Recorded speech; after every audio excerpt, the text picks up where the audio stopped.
Halo, kita kedatangan hari ini tamu yang sangat istimewa untuk membahas suatu hal yang juga penting, terutama buat teman-teman UMKM. Ya, kemarin baru saja keluar PP yang baru terkait dengan pajak final UMKM dan ada beberapa dinamika di situ. Nah, kita akan bahas bersama orang yang sangat kompeten. Dalam hal ini kita hadirkan langsung dari Kementerian Keuangan, dari Dirjen Pajak, Direktur P2 Humas, Ibu Inge. Ibu Inge, apa kabar? Baik, Mas Fitra. Assalamualaikum. Waalaikumsalam warahmatullahi wabarakatuh. Jadi kalau kita bicara tarif UMKM, nggak ada yang berubah. Tetap 0,5%. Tetap 0,5% sejak 2018 sampai dengan sekarang.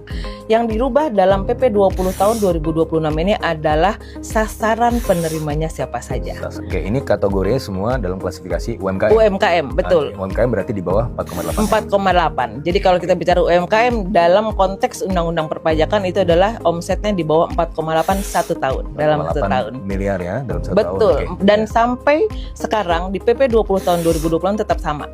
Tetap 4,8 miliar per tahun. Hanya sasarannya yang setelah hasil evaluasi kita perbaiki. Jadi untuk orang pribadi sekarang tidak dibatasi nih Mas Fitra.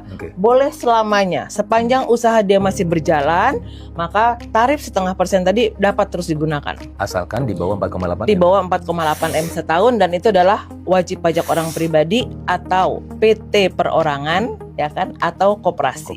Tapi untuk koperasi diberi batasan 4 tahun maksimal, betul.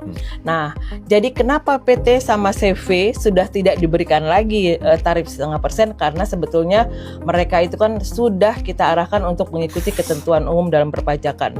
Mereka dinilai bisa lebih paham bagaimana melakukan pencatatan atau pembukuan yang lebih baik lagi, gitu kan. Orang kalau dibikin PT kan udah berkumpul beberapa orang, udah ada saham, udah pengurus, gitu ya. Kalau malah mungkin ada akuntannya, harusnya bisa dong bikin laporan keuangan. Oke, berarti kalau secara sederhananya ini kan tujuannya adalah untuk penyederhanaan, kan PPA final itu untuk penyederhanaan. Itu intinya sebetulnya. Dia penyederhanaan dalam administrasi perpajakan. Makanya hanya diberikan kepada UMKM. Oke, karena UMKM itu biasanya kan pembukuannya nggak terlalu bagus ya Bu ya. Dan mereka juga bingung dalam melakukan pembukuan. Betul. Dan kan melakukan pembukuan untuk sehari-hari susah. Susah. Kalau melakukan pembukuan kan berarti harus ada yang profesional di hire. Dan mereka nggak punya. Nah, makanya kita bilang cukup dengan pencatatan. Pencatatan saja. Pencatatan itu hanya dengan omset tiap bulan berapa.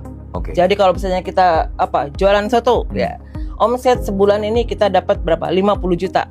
Ya sudah, catat 50 juta. Itu dikali 0,5%. Nanti dikali 0,5% bayar pajaknya gitu. Nah, itu dulu sebelum Undang-Undang HPP. Setelah Undang-Undang HPP ada yang spesial lagi. Ada yang free 500 juta. Di bawah